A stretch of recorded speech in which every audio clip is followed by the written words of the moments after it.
everyone. This meeting will be conducted via remote means. Members of the public who wish to access the meeting may join the Zoom meeting via your computer, via audio and video by copying or pasting the information that was provided on our agenda. You can also call in. That information as well as the passcode was included on our agenda. No in-person attendance of members of the public will be permitted, but every effort will be made to ensure that the public can adequately access the proceedings in real time via technological means. In the event that we're unable to do so, despite best efforts, we will post on the town's website, town.plympton.ma.us, an audio or video recording, transcript, or other comprehensive record of proceedings as soon as possible after the meeting. Specific information and the other guidelines for remote participation by members of the public and or parties with a right and a requirement to attend this meeting can also be found on the Town of Plympton's website. So first item on our agenda is a public hearing. I will turn things over to Russo. I would ask that everybody would mute themselves and only unmute yourselves to speak so that we refrain from having background noise, and it will make the meeting more, everyone will be able to hear much better. So Mark, are you ready? Can I turn things over to you?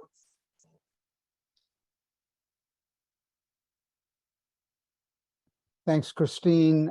Welcome, everyone. Glad to see such a big turnout. So this is a public hearing. There are a few formalities that go with public hearing, and we'll go over those now.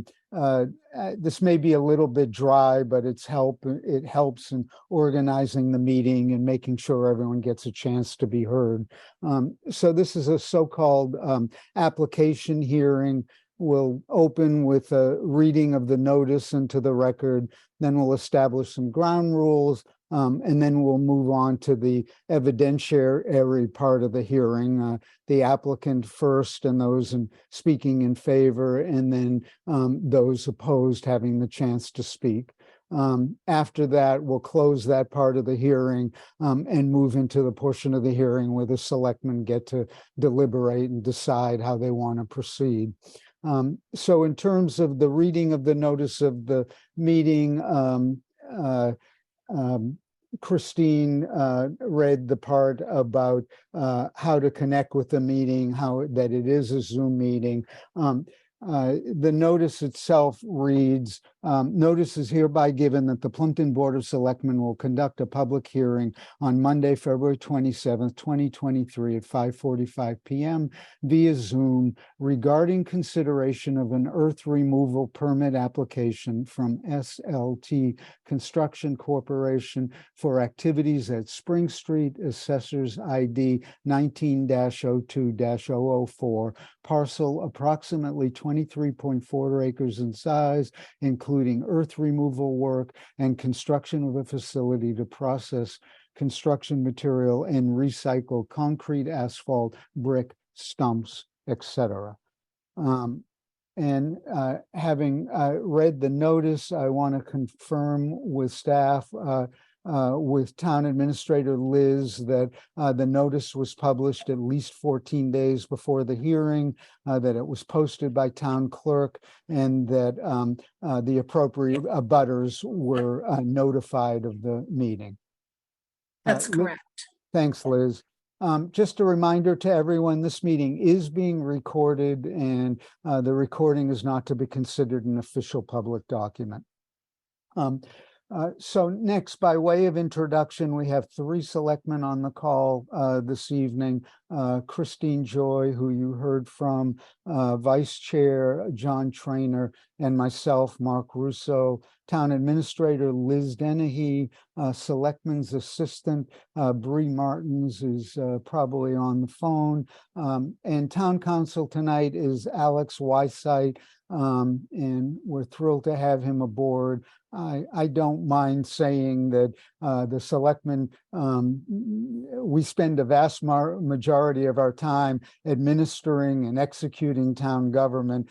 We don't deal with regulatory type issues that frequently, so we're thrilled to have Alex along to give us a hand and maybe hold our hand as needed. And then in addition, we have the SLT representative. I presume that'll be you, Peter Obuchinsky, who will be presenting. And then for those opposed, there will be the opportunity for Meg Sheehan, if she desires, from the Community Water and Land Coalition to make a short presentation as well. After those presentations, anyone who wants to speak in favor or against will have an opportunity for that. So establishing a few ground rules. Testimony should be limited to the issues directly related to the subject matter. Other issues could come up. We do have the parking lot here for issues that come up but aren't appropriate for this meeting. We won't lose them. There may be other times that those can be taken up. We ask that only one person speak at a time. All discussions should go through the chair or the moderator. All parties are expected to conduct themselves civilly and with courtesy. Argument between parties will not be permitted. If things get unruly or out of hand, any individual has the risk of being muted. Concerning Zoom protocol, we will not be using the chat feature, or it will not be monitored. When the time comes and we ask for hands raised, you can use the feature to raise your hand electronically, alternatively raising your hand so it can be seen. For those who are on phone or whose video is off, I'll be calling along the way or making it possible for them to know they want to be speakers as well. All speakers should start by stating their name. After the applicant presentation, we'll ask speakers to limit themselves for 2 minutes or less. Selectmen may ask for additional information along the way. And there may be a second opportunity for people to present new information. Beyond all that, at the end of the meeting, the board will close the evidentiary part of the hearing. The Board of Selectmen will get to decide and deliberate. We will have the option of voting to approve the application or to deny it. The board also deserves the right to continue the hearing if more information or deliberation is deemed necessary. So that's most of the ground rules. Town Council, anything you'd like to add? No, thank you. That was an excellent summation of the appropriate procedures. Thanks. Thanks. All right, everyone okay with the ground rules? Maybe put differently, anyone not okay with the ground rules? Great. All right, thanks. So again, apologize for the formality. Lots of words, but they serve a useful purpose, hopefully. So already with those many words, I'd like to begin the hearing by just asking for a few moments of silence, opportunity to collect our thoughts, digest, and be prepared to listen. So just a few moments of quiet.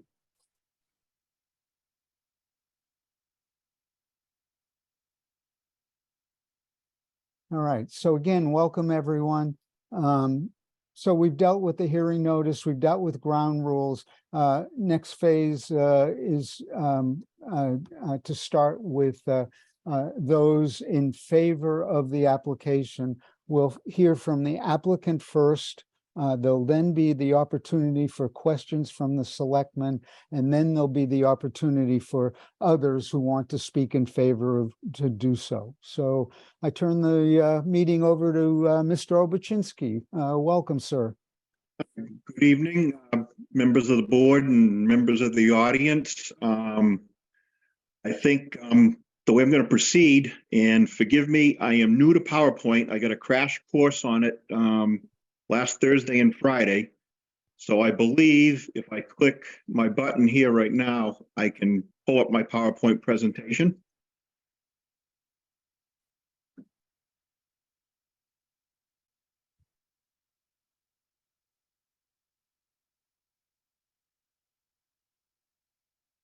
Nope.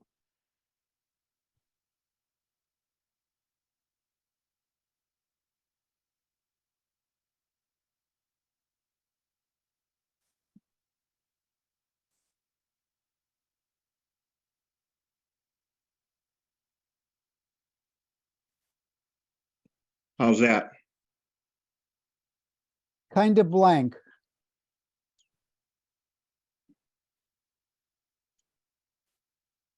There you go. Is it up now? You're on, Peter. Okay, so let's start right here then. SLT Construction was founded in 1986, so we've been around a while. We're not new to the business. We're not new to the sand and gravel business. SLT is owned by myself and my brother Mike. We've been area residents our entire lives. We employ nearly 100 residents, all from local towns. And SLT forms site work for large-scale construction projects across eastern Massachusetts. Going to the next clip, land that we're seeking the permit for was, Get up it in 1 minute. what was that, about 1 minute? I think that was someone who should have been muted, Peter. Okay. Okay, so I'm going to move back in a little bit. The land was originally taken by Mass DOT for construction of Route 44. So we're talking about the land that's outlined in yellow. And I could probably slide that over a little bit. No. So the land outlined in yellow, this portion here is land that we own in Carver that we've are developing into a business park. The land up in the right corner that's in yellow, kind of a triangular shaped piece. That's the parcel that we're seeking the permit for. There's about 23 acres, I believe, in Plympton, and we have about the same amount in Carver.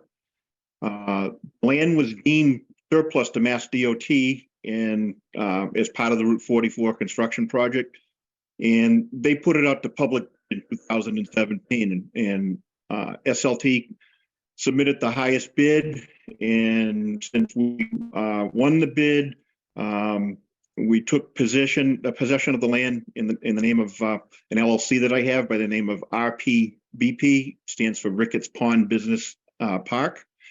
The Plympton portion of the land of the property is zoned industrial, and at the time of the purchase, the Plympton portion of the land was landlocked. The Plympton portion originally, as well as this entire area, like say where Cisco sits, and we're proposing to do this work, was all a sand and gravel pit in the 1980s, and it was pretty much walked away from, never restored. And as a result, the site is generally open, has very few trees on it. Going to the next slide, during 2017 and 2018, McKinsey Engineering designed a subdivision for us on the Carver side. Subdivision design created frontage for the Plympton land off a cul-de-sac that we have in Carver. The Carver Planning Board approved our subdivision in 2018. That's the cover sheet of our subdivision approval that I have up on the screen. The roadway on the Carver side has been constructed to the binder coat of asphalt, or the first coat of asphalt. All the lots that I have in Carver are sold or under agreement. There's currently 3 7,500 square foot buildings that are currently under construction on the Carver side. When built out, the business park on the Carver side will increase the tax basis in Carver by approximately $12 million. This is one building under construction. This is a building that's at the corner of Ricketts Pond Drive and Spring Street. And then this is the road that we have built back to a cul-de-sac near the Plympton line. You'll see to the left of the screen, there are 2 more buildings under construction between the street in those two buildings. There are another lot where that's been sold, and another 7,500 square foot building is getting ready to go in the ground there. I have another lot sold up near the rear of the property to another customer. They'll be before the Carver Planning Board shortly. And things are just progressing very well on that site. We're excited to see the buildings going up at this point in time. At one point, I believe some of the people that were opposed to the project thought it was just a ruse to remove earth from the site. It was far from that. I've always looked at this project as a construction site and not a sand and gravel pit. Unfortunately, due to the topography on the site, we had to take down some fairly, substantial hills. Some places 80 feet of materials was removed, but there was no way that we could construct the business park without leveling the material, leveling the hills that we had on the site. We've created 2 large retention ponds at the front of the site to collect stormwater, and all the stormwater that originates on all the lots that are under construction or will be under construction all feed into a common drainage system that feed to these ponds. The water is treated properly before it goes into the groundwater. So I think we've done a really good job. My engineer did a good job designing the project, addressed all the water issues. We've been working on the site for about 4 years now. We had any complaints about contamination to any wetlands that have been substantiated. There have been complaints, but the Carver Conservation Commission has investigated those complaints, and there was never any action taken on any of the complaints. Going to the next slide. The main purpose for our earth removal permit is to simply level the land and get it leveled out so that we can set up what we're considering to be a recycling facility to supplement our site work operations. In 2022, we submitted an application to DEP through our environmental consultant, Green Seal Environmental. They handle a lot of these types of projects across the state and in other states. We expect our DEP permit to be issued within the next 30 days. Whatever we do on this site as far as recycling materials, it's highly regulated by DEP. Permit states that any broken asphalt, broken concrete, stumps, etc., that come into our site, it has to be clean. We do random inspections to make sure that we're in compliance. The site will be used, as I said, to supplement SLT site work operations, and I think more and more operations like this are needed in the state. The recycling materials is going to become very important as natural resources in our area are starting to dwindle. There's no really large scale pit operations like ours. My dad operated Southeastern Sand and Gravel in Kingston for years. That was one of the largest operations in the area from the 1960s through the 1980s. There just aren't those 300-acre sites. It's a hill here, a hill there, and pretty much what our site is. It's not a large scale operation. But again, we feel that recycling is going to be the way to go. And in the coming years, I'm in my mid 60s now. I would expect SLT would wind down substantially, and as that operation kind of winds down, we would look to, for a suitable buyer to purchase this land. I think it's very favorable because it has frontage on Route 44. There really are no abutters to the site. Our abutters are basically 2 solar fields in Route 44. So I think it's a great location for an industrial type business to go in eventually. But at the time, I have a strong need to just recycle materials on the site. And This is a kind of layout of the site that Green Seal had proposed for us. Over in this area right here where the cursor is, that is the back of our cul-de-sac. It's on the Carver side of things. So we're proposing an access drive to cross the Carver Plympton line, which is about right here. There's about a 500-foot long driveway that would come down. At the moment, we have a truck scale out near the entrance into our site at the corner of Spring Street and Ricketts Pond Drive. We propose to relocate that scale down into this area. The site will continue down into this area. We'll pave this area here, and then we're going to construct a number of bins that will be either for materials coming into the site or the processed materials that will be leaving the site. There is a wetland on the site. Actually, I think there's 3 wetlands. We recently had the wetlands delineated by ER's environmental consultant by name of Brad Holmes. He just updated what he had flagged back in 2018. All our work is proposed to be outside of the 100-foot buffer zone. And the main goal of what we're trying to do with this site is that the land is high on the Route 44 side, and along the fence that borders Route 44, and that elevation is about at 150 right now. The wetlands down in here show at about 130, 131 in the wetlands. So we're proposing to level this site out to about elevation 134. Keeps us well above the water table based on the test pits that we've done on the property, and certainly much higher than everybody's septic systems are probably around the town of Plympton. Once it's leveled out and the soil's been removed and the land is graded off, we'll build bins as shown on the plan. It'll contain all the materials.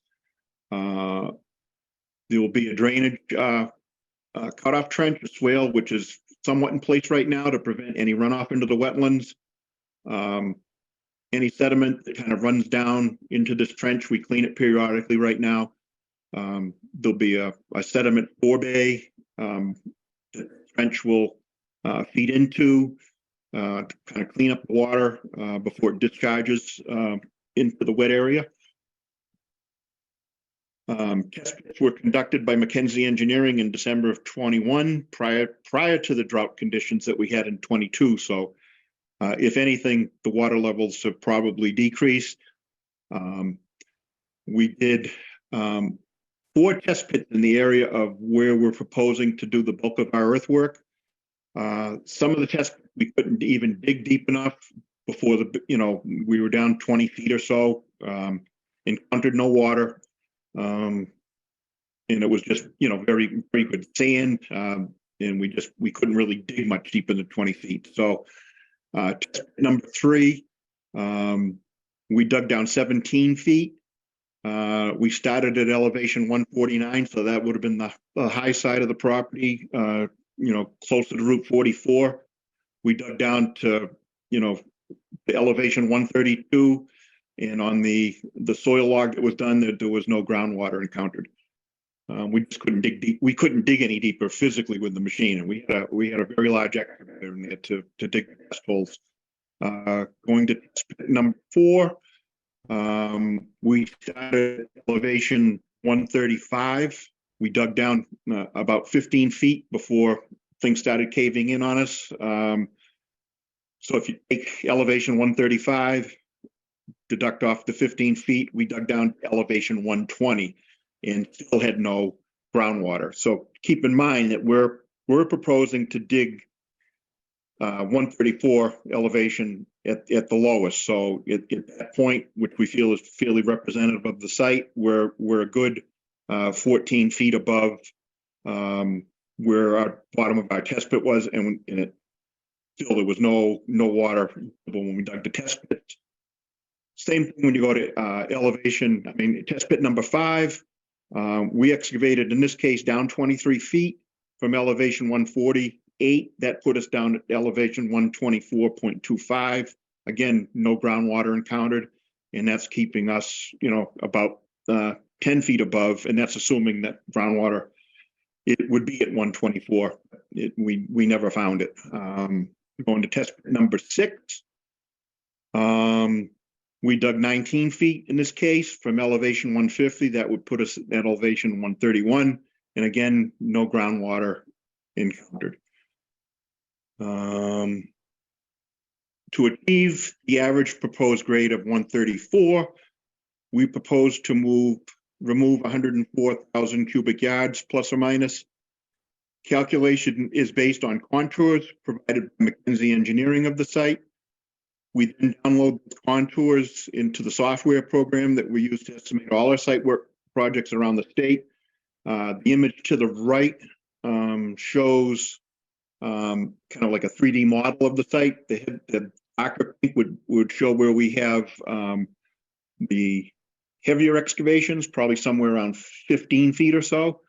In the lighter shaded areas where it kind of levels out to the area that's closest to the wetlands, because we're not really doing any type of excavation right near the 100-foot buffer zone. All told, this area totals, work area totals about 261,000 square feet, or in acres, it's only about 6 acres of our 23 acres that we're looking to excavate on. So we're talking less than 25% of the site.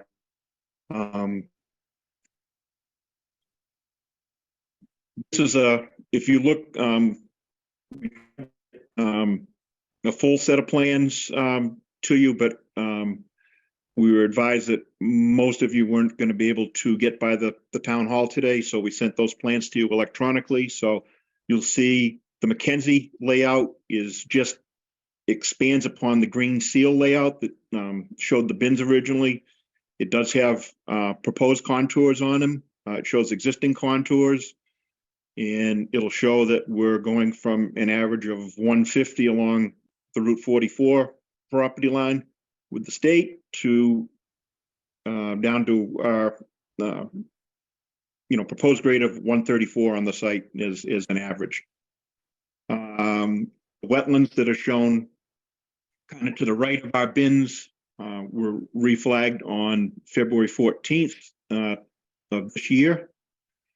This is a memo from our environmental consultant, Brad Holmes. It basically says the wetland lines really didn't change from when he flagged in 2018. One thing I'd like to point out is that when this land was dug out in the 1980s by, I believe it was Bradshaw Construction that did the bulk of the excavation in this area. They never did any restoration work, and where we have wetlands on our property, we're just kind of like natural low areas where over time, a lot of sediment collected in those areas, and then eventually began holding water because there was really no other places for the water to go. So that's why that's my explanation is you'll see a wetlands, within 100, we're fairly close, 100 feet from the wetlands, but we're digging test pits, down 20 feet or so and not encountering any groundwater. That's kind of an artificial water table that's been created where those wetlands are on our property. Just over time, the water's collected there, sediments run off, dirt bikes regularly tear up the site, churn up, they go through the wetlands, they get stuck in the wetlands. We'll find tracks in there on a Monday morning after a long weekend. And, that's the main explanation of those wetlands, just to give you a history. It's not like we're a natural wetland that's been there forever. It was just something that was created by the previous sand and gravel operation that was there that just kind of abandoned the site with no plantings, no seeding, no anything. So again, that's why we're showing, test pits really close to the wetlands, but we're not encountering groundwater. So in summary, we're looking to remove 50 truckloads per day. The trucks will not travel on any Plympton roads unless it's for a local delivery, which we don't do all that much of. Based on the 50 loads per day, we'd expect to complete our earth removal operation in about 8 months. This takes into account some rain days and slow business days where we don't have much going on. According to Google Earth and the calculations that we did, the closest house to our site is in Kingston, and it's 1,400 feet away. We checked a couple of houses on High Street in Carver, and we're about 1,800 feet away. The trucks leaving our site do not pass any homes. We basically come out of our site, take a right on Spring Street, and 99% of our trucks travel Route 44 east or west to get to our job sites, and the customers that we normally have, they take the same route. Our Carver earth removal permits, of which we have 2 of at the moment, allow us to work Monday through Friday, 7 to 4, and 8 to 1 on Saturday. Looking to the future, as I said previously, we anticipate selling this lot as a level industrial lot with frontage on Route 44 that will be a great source of tax revenue for the town of Plympton. It's a little bit tricky to find the right buyer to come along, which can be a challenge that we found where there's no town water available. So based on my presentation, I'd certainly be happy to answer any questions. Thanks so much, Peter. What we'll do next is offer the opportunity for selectmen to ask questions, and then be the opportunity for any others on the call who want to speak in favor of the project to do so. Just a forewarning, after the selectmen questioning, we're going to limit people to 2 minutes in their speaking in favor or speaking against. So for those that are thinking of speaking in favor, have to shrink down to the essence what you want to say along the way. So in terms of questions from the selectmen, I'll give myself permission to go first and then turn the floor over to my colleagues. So just 2 simple questions, Peter. Just to get a sense of the scope of this project, you mentioned that it's only 6 acres that would be excavated. What's the rough height of that area that will be taken away? Not counting, we have some stockpiles that we've kind of created at the town line.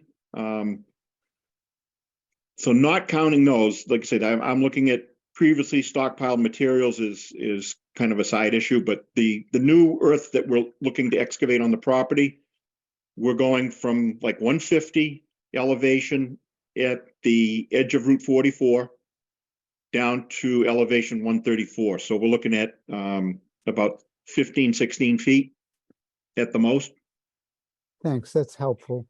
And my purpose of doing that was to, lower the site as much as I could, not damage not, have a risk of not being able to put a septic system on the property at a later date. So we want to keep it well enough above the water table, but we also want to screen the operation somewhat from Route 44. We're going to have some stockpiles there, and it's certainly a lot easier for us to control stockpiles that are down lower rather than up higher. And I'm sure someone's going to mention dust at some point in the presentation here, in the comments from especially the ones that are opposed to the project. But we keep an 8,000 gallon water truck on site full time. We have a well on site that we draw from, and then I'm also planning, once we have our bins constructed, we would put a sprinkler system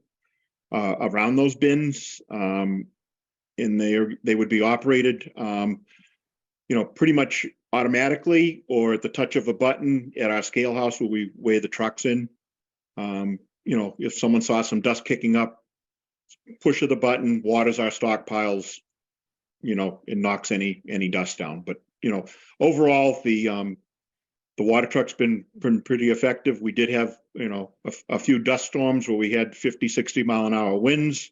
when we had the stockpiles at the Plympton Carver line. We addressed that problem by having a specialty company come in. They spray a special polymer down, similar to spraying hydroseed. They sprayed the taller stockpiles that you see on the site at the Plympton Carver line.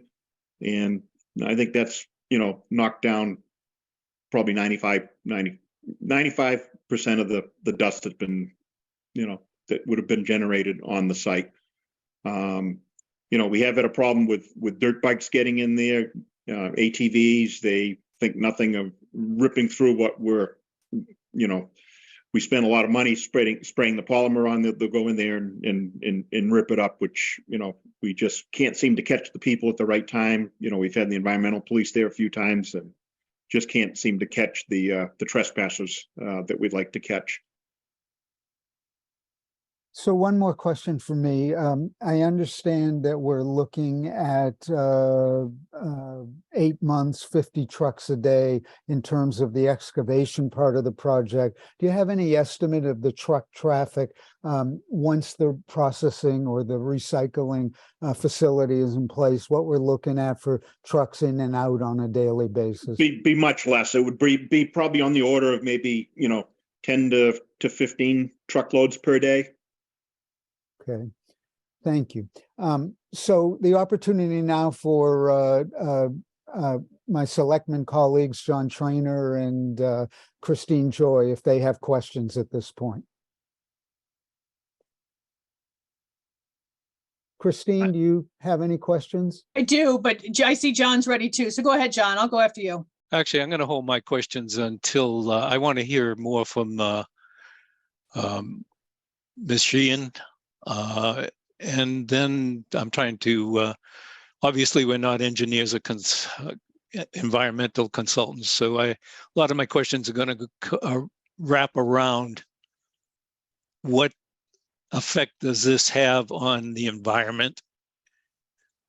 And I don't feel like I've got enough information yet to start asking those. Okay. All right, John. So I'll go. All right. So Peter, my question to you is, what groundwater protection district are you in this project?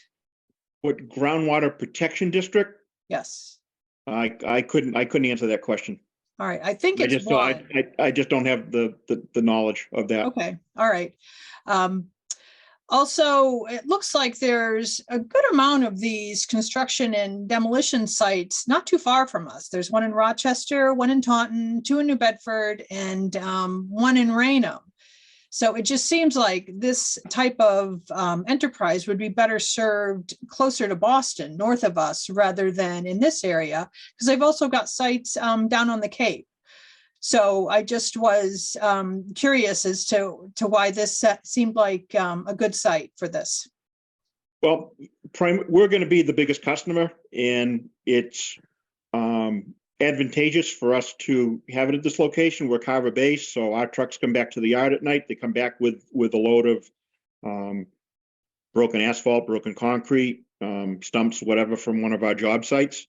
But furthermore, everybody knows what the price of diesel fuel is right now. So trucking has gotten very expensive, and with nothing like this between us and the Cape, nothing, like you said, Rochester, people in the area are going to take advantage of that and bring it to our location just because of the cost of the trucking and transportation costs. And Peter, if it's something that doesn't work out for us in the long run, again, we're looking to level this property, and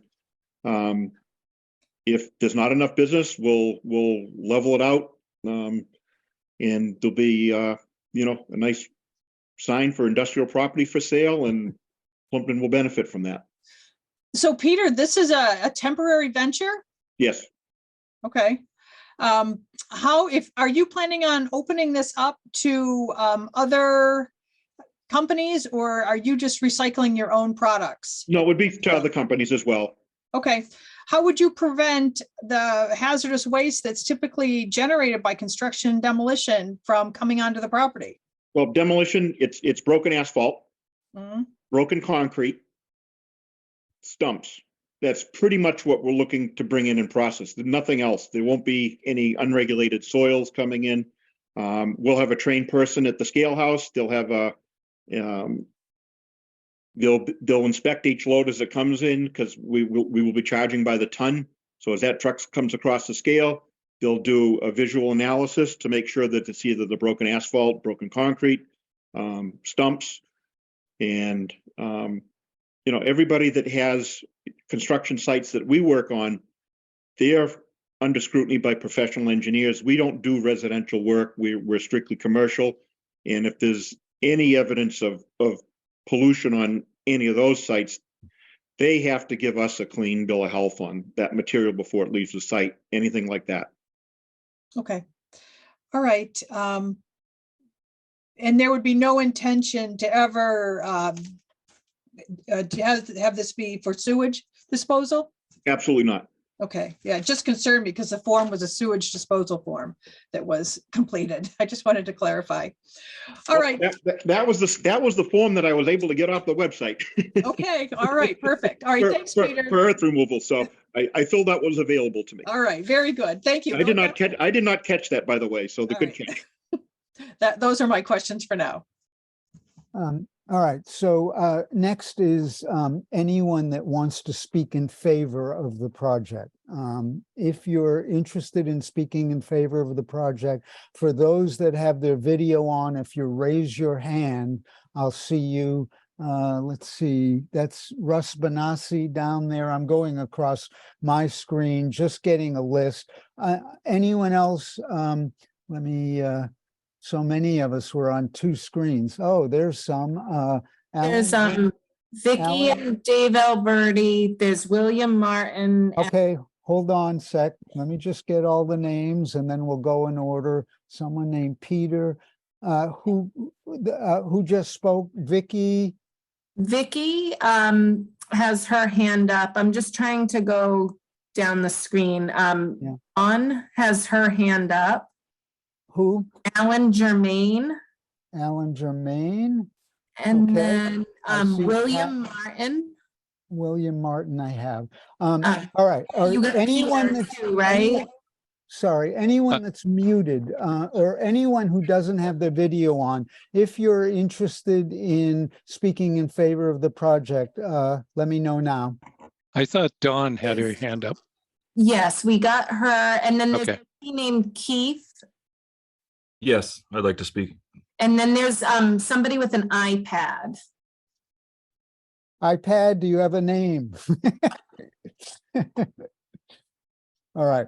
So we're going to go down this list. Again, please keep your comments to 2 minutes or under. And so we're going to start with Russ Benassi. Mark, thank you. Obviously, my wife and I are both residents of Plymouth, and we both support this removal permit. Personally, I've known Pete and his family for well over 50 years. And what I do know is that they are an honest, hardworking family. I myself work for one of the largest commercial general contractors in Massachusetts, and have been in this business going on 39 plus years. SLT is one of our preferred site work contractors because their work is excellent and they do what they say they're going to do. Personally, I never have an issue. And speaking on behalf of Meg and myself, we totally support this. Thanks, Russ. Next is Alan Germain. Good evening. In full disclosure, I want everyone to realize that I subcontract and haul for SLT. But I'm speaking more in terms of, and I'm also the vice chairman of the Conservation Commission in Carver, which I've recused myself from everything on the Spring Street site. And I'm the chairman of the Finance Committee. And that's kind of more the angle I'm coming at from tonight. Everybody's trying to scramble, and everybody realizes in the towns that new growth is key. This is a site that's landlocked. It doesn't affect anything in Plympton, and it's easy access to Spring Street and then ultimately to Route 44. In the 4 years that I've had the pleasure of working with the Opachinskis, I've never seen them not do something they said they were going to do. So this, I view this as a win-win-win for everybody. It's a win for the SLT construction company. It's a win for the town of Plympton. And it's a win for a local recycling place where we can bring brush, stumps. You're going to find homeowners dropping stuff off here. You're going to find people that break up cement in their backyard, needing a place to get rid of it instead of it going to a landfill. This is just a win for everybody all the way around. So thank you. Thanks, Alan. William Martin next, please. Hi, it's actually Jason Martin. I apologize. I'm on my son's laptop. I am Jason Martin, General Manager, SLT Construction. I am in charge of day-to-day pit operations at our Spring Street pit. And I will say that, the questions that are coming up about recycling and the local need, being in the construction business for my entire adult life, as all of you know, reuse is absolutely critical. The resources that we use to construct the houses that you live in, the foundations your house sits on, the sand that your septic system uses, each and every person on this meeting. These resources are drying up. Recycling is becoming more and more a key to the future of construction. Finding new unused sites to build on is very, very rare. The bulk of the work that we do now is tearing something old down and making way for something new. This is very prevalent in the Plymouth area right now, and having the ability to recycle and reuse these otherwise waste construction materials is critical. And as Peter said, logistics is everything in our business.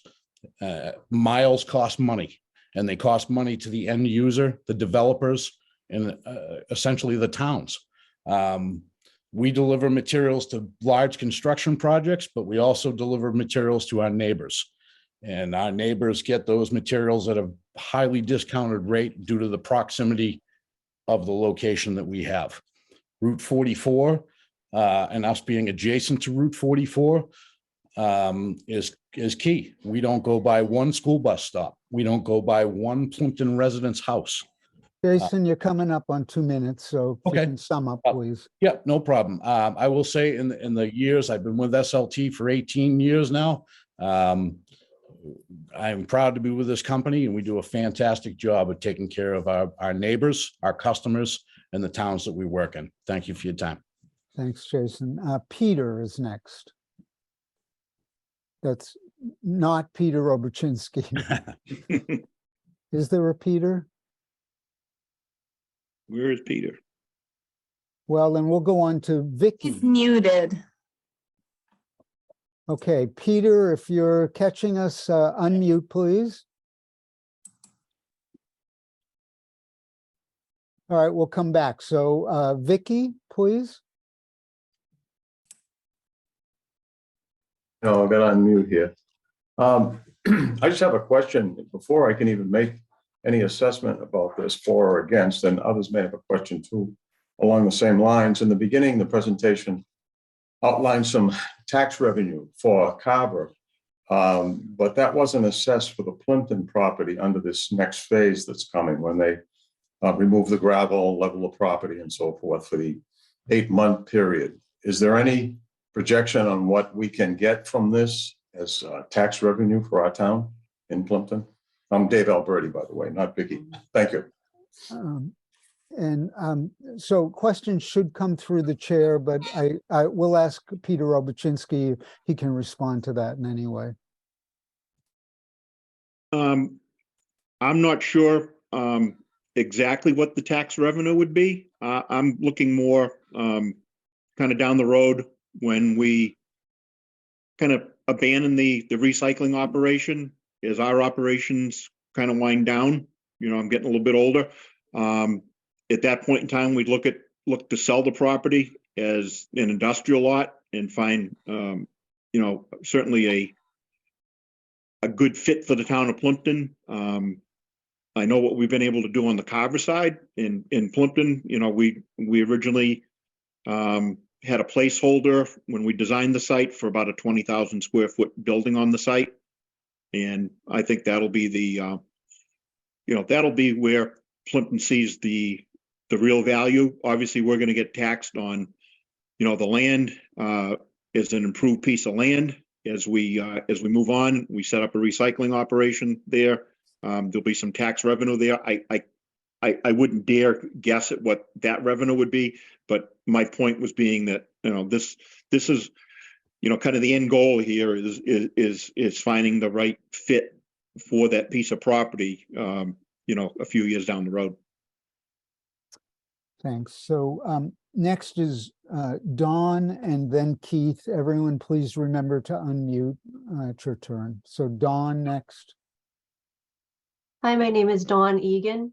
I'm the owner of American Electrical Construction since 2008. Last year, I purchased Lot 1 in Ricketts Pond Business Park from Peter Opachinski and SLT. So it's approximately 4 acres. It abuts Spring Street and 44. We'll be building our headquarters there. So we plan on occupying the property and working with Peter over the last year. Any concerns that I've had, he's always amenable. He's always responsive. They keep the property neat, clean. He's always got a water truck running, keeping the dust down. I've been watching him develop that property. We were really looking for a home for our headquarters. And I've been watching that property for a few years now. I'm a 30-year resident of Carver. Actually grew up in Plympton, so I can appreciate the hometown feel. I grew up on Upland Road, so I lived there, went through the elementary school until I was 19 and rolled over to Carver. So it's near and dear to me. And I believe in business, responsible growth, and working with Peter and SLT has just been that. Any concerns, I feel like he's right there. So being on the corner of that lot, I have no issues with what he's continuing to build. We're happy to be there. Thank you, Dawn. Next is Keith and then iPad. All right, good evening. My name is Keith Suxon.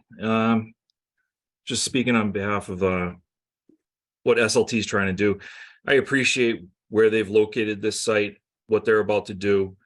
I think this is extremely tactile, the competitive advantage of them placing this for their operations and then where they'll wind it down. I think this is excellent. This isn't going to be a permanent fixture, and this sure isn't going to be, I feel that this won't be developed into something more than, as we've seen with other sites within this town.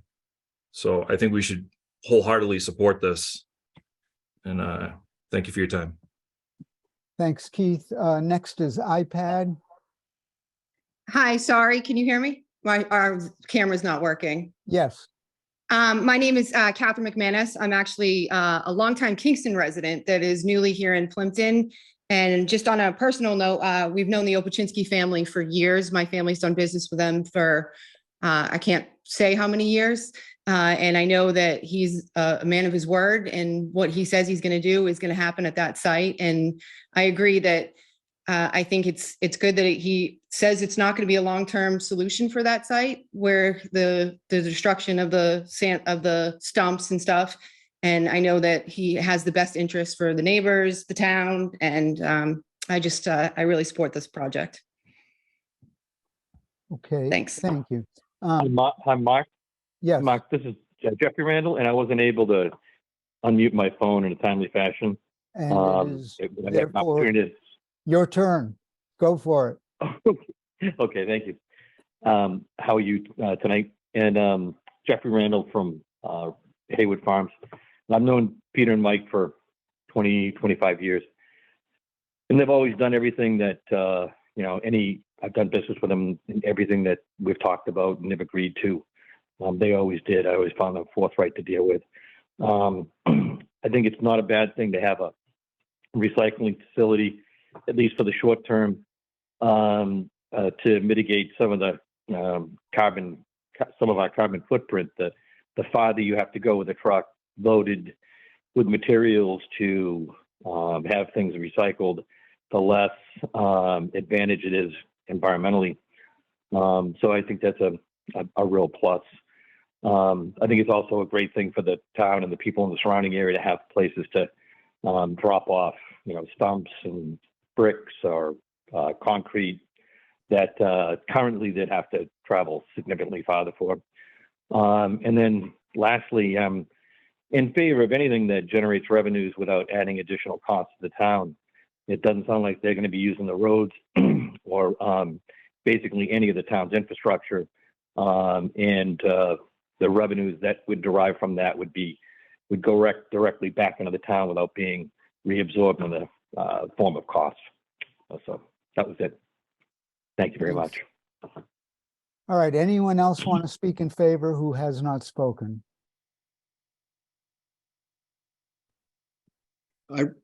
I believe Peter Sprague is trying to make a connection. I think he was muted before, so maybe try calling on Peter again.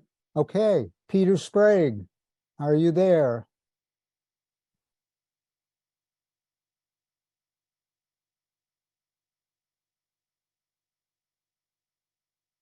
Okay. Not hearing Peter Sprague.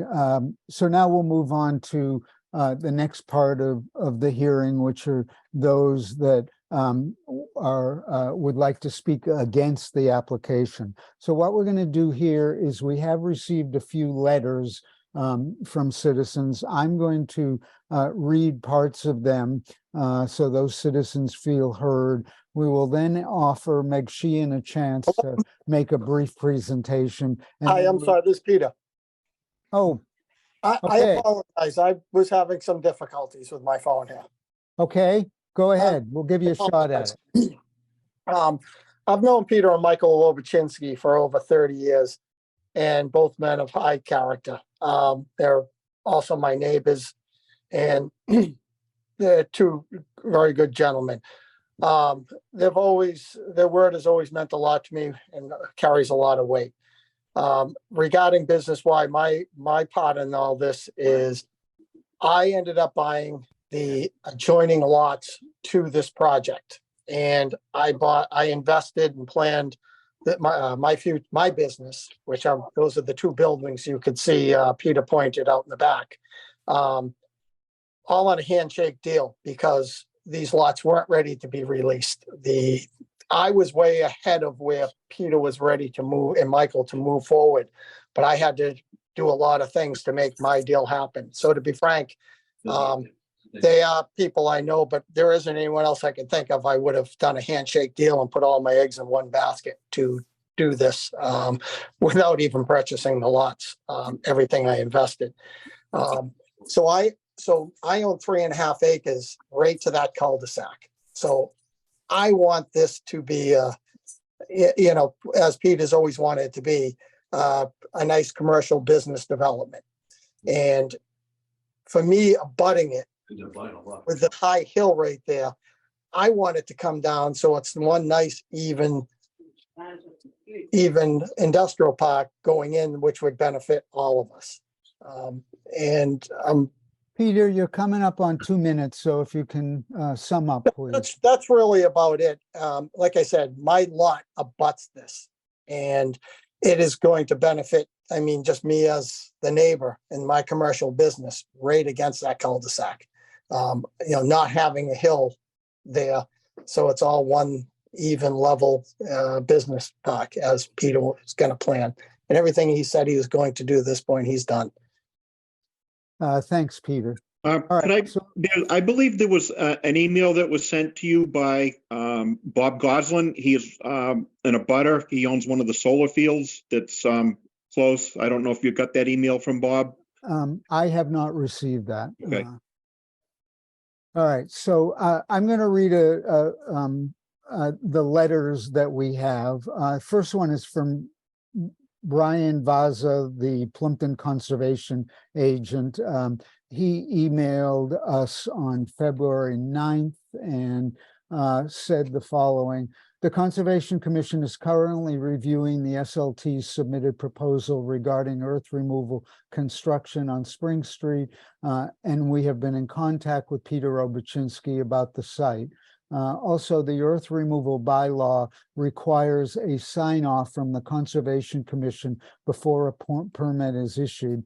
SLT application states that the Conservation Commission is an NA, that is non-applicable, but their plan show work very close to the 100-foot buffer zone without a dated wetlands delineation.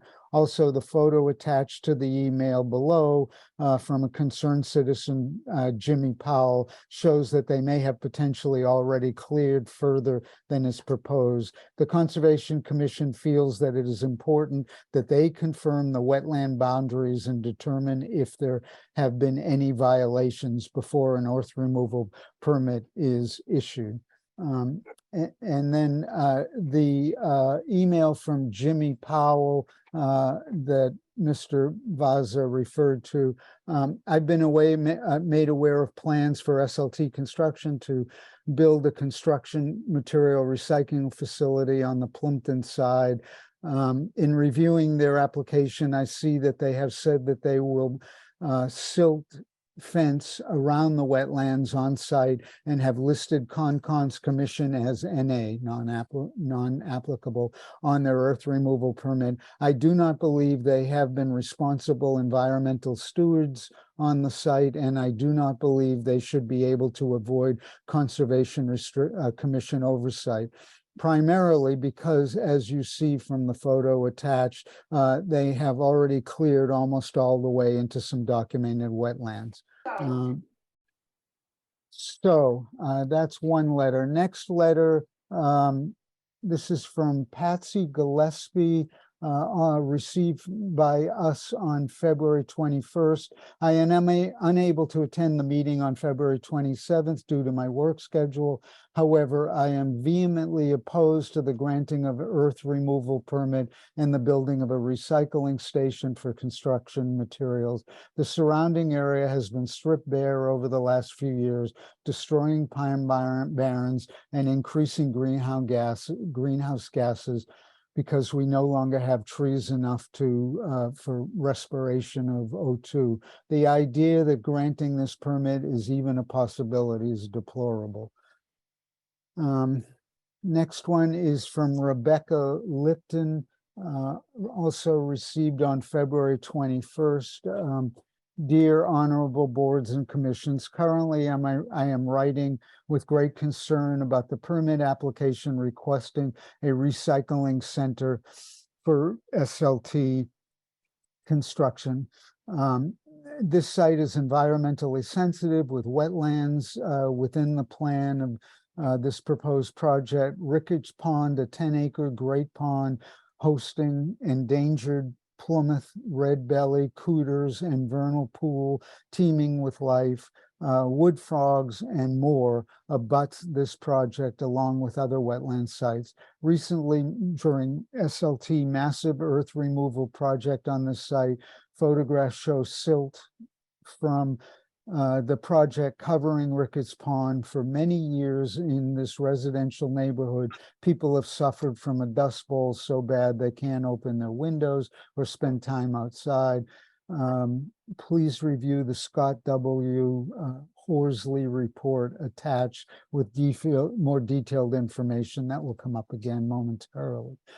After reviewing the earth removal bylaws in Plympton, I am convinced that this project that SLT proposes, with unknown materials being brought in and not monitored properly, would be a huge detriment to our aquifer, air quality, and health of our residents. Please consider implementing 53G and request more in-depth studies regarding water, air quality, noise, dust, and toxins from material brought in. Thank you for your consideration, Rebecca Lipton. And then one more letter, this one from Miranda Pink. We received this on February 27th. Dear Board of Selectmen, I've recently become aware of the latest permit request SLT has sent to expand into Plympton. As a resident of Spring Street, this expansion is concerning for the various amount of reasons. The quantity of land they plan to destroy is shocking. The harmful environmental impact this will have should not be ignored. Our small town was not structured to implement such construction area with homes so close to the proposed site. The noise and ruin would be unacceptable to this rural community. I am currently not certain of the outline of the land removal, where specifically it's going. I hope myself and my neighbor's backyard and water sources will not be affected. I urge you to not support this expansion and to give residents more time and adequate information before the site is considered for approval. Thank you for reading this and appreciate your hard work. Miranda Pink. Okay, so the next one is a long, probably 15-page letter. This is from Meg Sheehan, and then there are probably another 50 pages of supporting documents.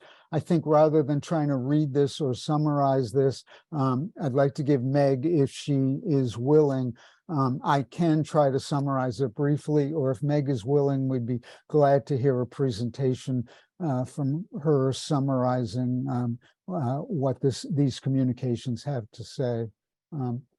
Meg, would you like the floor? Yes, thank you, Mr. Chairman. That would be greatly appreciated. And I'll try to be brief and just summarize what's in the packet that we submitted. And I do have a quick slideshow and I can share my screen if that's okay. Please do. I should mention also, we received this late this morning, so the selectmen, probably most of us haven't had a chance to really dig in and review this, and it's certainly one thing we'll want to do. And the floor again is yours, Meg. Okay, and I'm trying to make this into a slideshow. There we go. And I really appreciate the chance to do this, and I'm really sorry that it was so late, but we did do a lot of research, and I really appreciate your time. I want to thank everyone on the board for their time and the staff as well. My name is Meg Sheehan. I am speaking on behalf of Community Land and Water Coalition. We're a network of groups and individuals in Southeastern Mass who care deeply, and our mission is to protect our land and water. I've also been a taxpayer and part-time resident of Plympton since the 1970s and really care about the town and especially our aquifer and our forests and biodiversity. We did submit those written comments for the record. I'd just like to know procedurally, I do not believe that the materials that Mr. Obuchinsky submitted this evening with the DEP permit and the test pits and so forth were part of the record that we received to review. So I don't have any comments on that. And I think perhaps it might make sense to keep the hearing open so that we can look at those materials more carefully. Our basic request is that the application be denied. We have summarized in our comments the reasons why. We'd also like to see the town enforce the September 2022 cease and desist order. I don't have any information about whether that is still in effect, and I will get into that in a moment. It was good to see that the Conservation Commission will be reviewing this. We think that's necessary, and as one of the prior commenters noted, there is a lot more information that seems to be needed before this application can go ahead. Just to give a brief review from our perspective, this is a 43-acre site, as you know, with 20 acres in Carver, 23 in Plympton. We think that it should be looked at holistically, and there are homes abutting the site on Ricketts Pond. The mining by SLT began, from what we understand, in 2018. There was a MEPR certificate issued for this, for the 43-acre parcel, which we think is very important for the board to consider. It's MEPA certificate 15883. It did not include anything like a recycling project for concrete and asphalt recycling, etc. So in our view, legally, this needs a notice of project change filed with the MEPA office to have a complete state level environmental review. The site also includes mining on the adjacent land owned by Marab Trust. And the total area that we believe is currently being mined is about 22 acres. And as Mr. Obuchinsky mentioned, there was previous earth removal operations on the 23-acre parcel that is now owned by SLT. And as I mentioned previously, since at least October 2021, SLT has been doing earth removal in Plympton without a permit. And the company admitted that by the May 2022 letter, where they described the stockpiling, which is considered earth removal under the Plympton bylaw. It's very important to look at this holistically. As I mentioned, here's a slide that shows the site as of December 2021. You can see this was the highest hill in Carver, very large hill. You can see the area in the back that is now solar. You can see the pond and you can see the location of the homes. The reasons for our request basically come down to the risk to water supply and, as I'll get into later, the impacts on residents and the ongoing operations. So in February of 2022, an expert hydrologist, Scott Horsley, world-renowned hydrologist and now teaching at Harvard, had his own firm for a while, issued a report, and the conclusion was that there is a risk to the drinking water supplies. He notes that the site is located over the sole source aquifer and that Plympton public water supply wells and private wells are located down gradient. And the Plymouth Earth— Mr. Chairman, we all allowed 4 minutes? We're over 4 minutes here with Mr. No, as This was a explained- 2 minute per.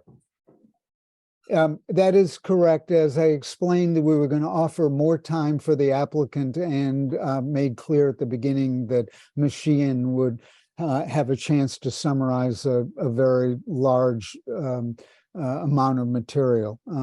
Once this presentation is done, we will go back to 2 minutes for other citizens. Meg, please. Getting back to the bylaw, thank you, Mr. Chairman. The bylaw does require a hydrological study for an earth removal permit application, and to our knowledge, none has been done here. This is an excerpt from Mr. Forsley's report that shows the groundwater flow direction from the current mining operation towards public water supply wells in Plympton, including the Cisco public water supply well. This is a slide that shows from Google Earth what the earth removal operation was on the Plympton lot. The red outline is the approximate area of the parcel owned by SLT, where the Plympton earth removal application is to occur, which is in the bottom of the photo there. This was an open pit mine. There were ponds created, and it was then covered over, and it's really unknown what the condition is and what material was used to fill. So that's another reason why an investigation and hydrological study would. Yes, that slide didn't come out. I'm sorry. Okay, so this is, we have a number of videos on our YouTube channel, which you can see that are cited in our written materials, but this is one that shows the current operations on the Plympton side of the property. And again, this is being done without an earth removal permit. You can see here, this is the location of the site the area of the site that was mined from 2005 to 2010, from what we can tell. So clearly, this is ongoing earth removal without a permit.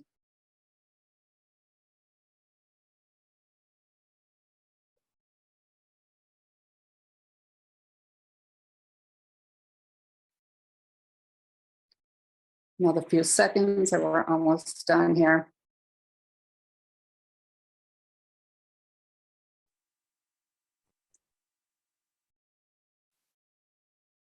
The other reason why we are requesting that the permit be denied is because of the impacts during the earth removal operations that have been occurring in Plympton. The impacts are felt not just in Plympton, but also in Carver. It's really impossible to separate the impacts of what's happening in Carver and Plympton and say this is only on this side of the border. So we've submitted the verified statements of 7 nearby residents photos, and again, drone videos on our YouTube channel that you can observe. There have been ongoing emissions of sand from the operations onto Ricketts Pond. This is 2019. This is 2022. Like this was a video. This is a video, again, available on our YouTube channel. I don't want to take up too much time, but you can see here what the operation was as of January 6, 2022, a year ago. And this video contains some emissions also on Ricketts Pond. So here we are 2 years later, and this continues today. It's basically the same situation today. This is in January 2022, emissions on people's backyards. This is 2023, so we have documented here from 2019 to 2023 ongoing emissions of dust from this site. And we do have a question: has the cease and desist order been lifted? Is the site in violation of that cease and desist order? And for the following reasons outlined in more detail, we have shown that the permit application is incomplete. There are bylaw violations, and again, this needs a new project change notification for them under the NEPA certificate. Thank you. I'm happy to answer any questions. Thanks, Meg. I think what we'll do next is let other citizens who would like to speak against the project. So once again, first, to get a list of the order of people that would like to speak. For those with their video on, please raise your hand if you're interested in speaking against the project. All right, I see Alan Wheelock, I see Tricia Burke, and looking at the next page, everyone's pretty much not on video, or there's a Dan.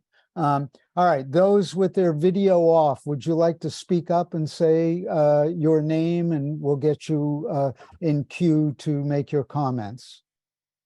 Hey. Who's that? Howard Randall would like to speak. Howard, yes, sir. Others?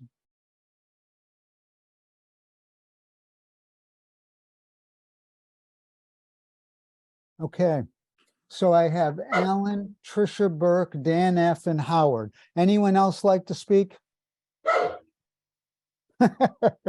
Rover will get a shot at it too. All right, well, we'll go to Alan first. Again, we're doing our darndest to be limited to 2 minutes each, please. Thank you, Mark. This is an objection if it is what I think it is, but could someone explain to me, when you're recycling things like bricks and asphalt, what kind of noise is created, how much noise is created, and how much of an environmental issue is the noise itself? And I think— Sir, I'm the GM SLT. I'd like to respond to that. Okay. All right, William Martin. Jason Martin, actually, GM SLT. Oh, right. Sorry. Sure. So in answer to your question, it's a good question. We maintain a fleet of some of probably the most high-tech recycling equipment there is, as far as crushers and screeners. All of them meet tier 5 final emissions. And also the decibels put out by these machines are such that our health and safety team, and we have a third-party health and safety consulting company that we bring in to make sure that we're in compliance with both MSHA and OSHA. We don't even need to wear hearing protection when we're up on this equipment. It is so quiet now. This equipment has come a long way over the last 10 years, and you'd be hard-pressed to hear this equipment running if you were, say, within 2,000 feet of it. Thanks, Jason. Very Alan, welcome. any other question, comment, Alan? No, I mean, I guess that sounds as though kind of amazing, because when you think of a giant machine crushing what's basically rock and stone and brick, it's just hard to believe that's not a very noisy operation, but I'll take his word for it. Agreed, sir. And also all of our crushing and screening equipment is now equipped with sprayer bars, so we can hook up portable water sources to mitigate any dust that comes off of those. And if I could just take a quick second and rebut a little bit of Ms. Sheehan's video. I'm gonna hold off on that. Oh, no problem, sir. Thank you. Sorry. Thank you. All right, Tricia Burke is next, please.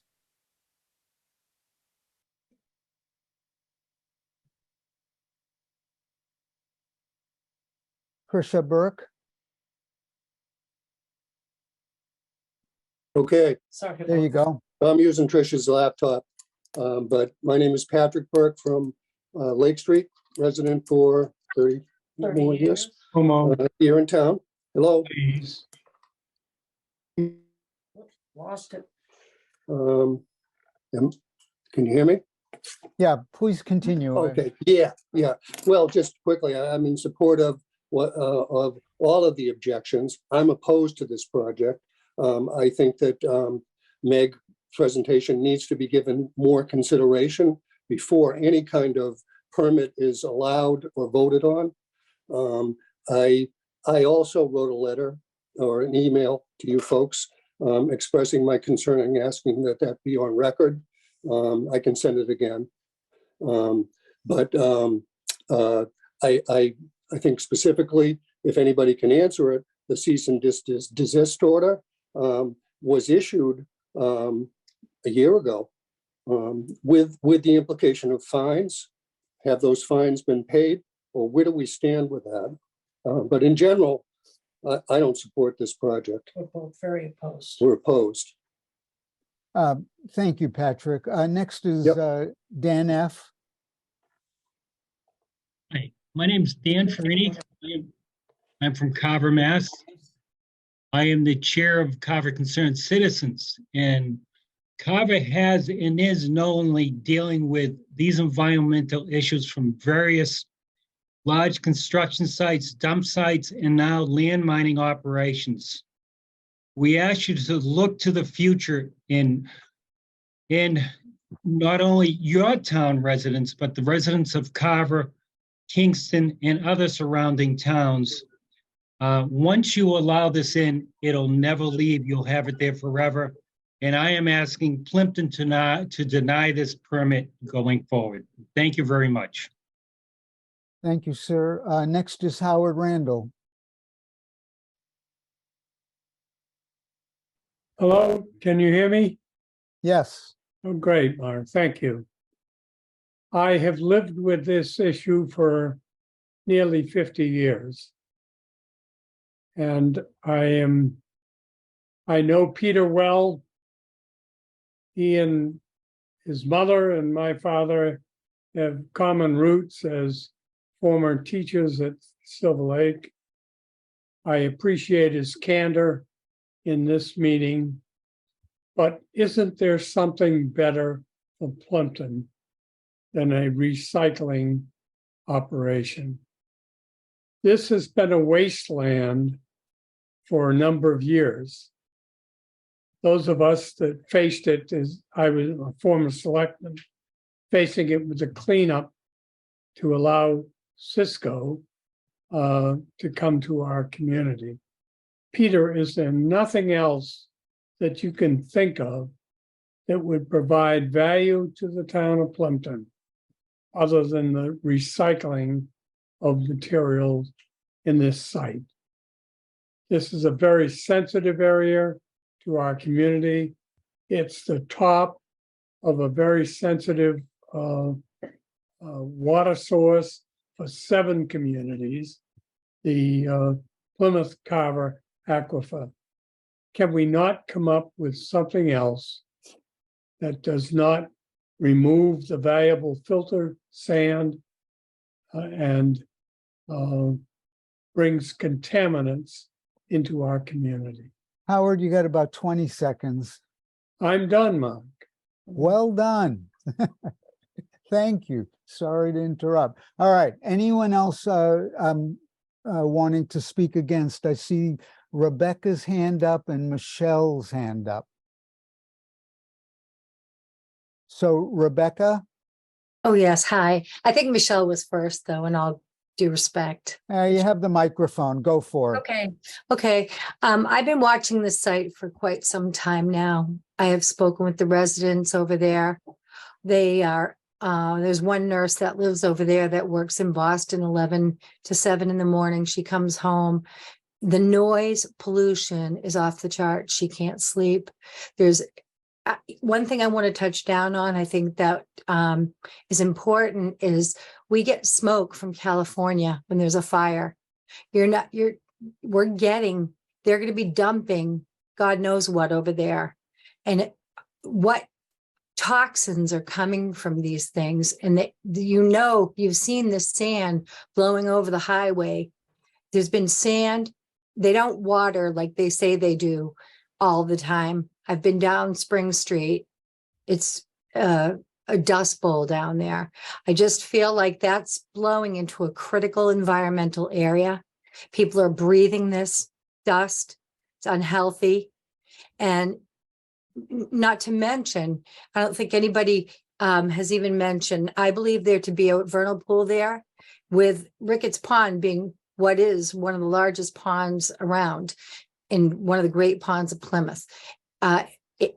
There's endangered wildlife in there. Everybody has seen it who lives on that pond.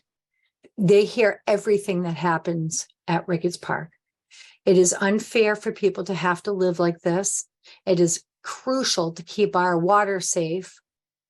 And I am opposed to this project. I think more research has to be done before so many polluted sites in Carver now has polluted our water. And I know Alan Germain is on the Conservation Commission and is working at SLT and spoke as a proponent for this. But I hope our Conservation Commission and all our boards take serious long look and require more studies and more information about this project before going ahead with it. Thank you. Thanks, Rebecca. Next is Michelle and then Mark Rothfuss. Hi, my name is John Devine, and Michelle and I live in Spring Street, right down the street from the site that we're talking about. And my main concern is I work for a public water supply for 20 years, and I'm worried about them stockpiling asphalt and other materials and them grinding it, and then the asphalt, the oils, tars leaching into the aquifer. And is there going to be any future testing of the groundwater once this thing goes underway? I'd like to see more studies before anything happens. And that's it. That's it. Thank you, sir. Mark Rothfuss next, please. Hi, I'd like to thank the board for hearing us and Mark for moderating this. I appreciate it. I'd just like to ask the board to not to vote on this permit tonight until the full situation is known and proven. By that, I mean understanding and quantifying just what Rebecca was talking about, the subjective input from SLT, and I'll use quote unquote survivors that have lived this, their own nightmares, and the impacts in their eyes. I've personally parked over that area and walked to Ricketts Pond, and I've seen it with my own eyes. It's documentable. And I'd like to see us using the 53G process for hydrology reports, flow reports, and really do a deep dive on this. You know, I'm not in this business, but if we need to bring in the experts to have this done, then we absolutely should have this done. We should further, I'm doing a little bit of reading, sorry. We should further this by involving any coalition or group that's out there, and there are many that have done a lot of research on this, not just Meg's coalition, but there's a lot of other groups that have a lot of very valid information that we need to gather. And so I'm asking our board to hold off any vote. Let's do the really due diligence and learn lessons that apparently Carver has not learned. and vote no on this until we can do more homework. Thank you. Thank you, Mark. I see Tracy's iPhone hand up. Next, please. Hi, this is Tracy Urowitz. I apologize. I'm trying to figure out Zoom right now. Can you hear me? We can. Okay. We're concerned about many things on this. The increase in trucking on Mayflower Road and Spring Street has been increased and is incredible. The Jake breaks going on and everything. So we like that addressed. The Aquifer. I personally have seen the Dust Bowl that everybody's talking about, driving down to 44. So I think this needs a lot of looking into and reconsidering this plan. Thank you, Tracy. So anyone else, particularly those who are not on video or on the phone, anyone else like? Get on. Who's that? All right. Anyone else want an opportunity to speak?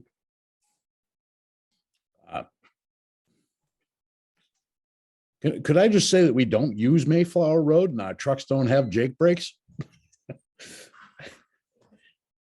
So noted. Anyone Okay, else? well, we would just like to say, since all this has been going on, we have nonstop trucks going down our road, which were eliminated when 44 got put in. When My apologies, a Tracy, truck but- almost hit a school bus, and now all we have is trucks running down Mayflower Road with Jake brakes going. So that's the folks. only thing new. Any questions or comments should go through the chair.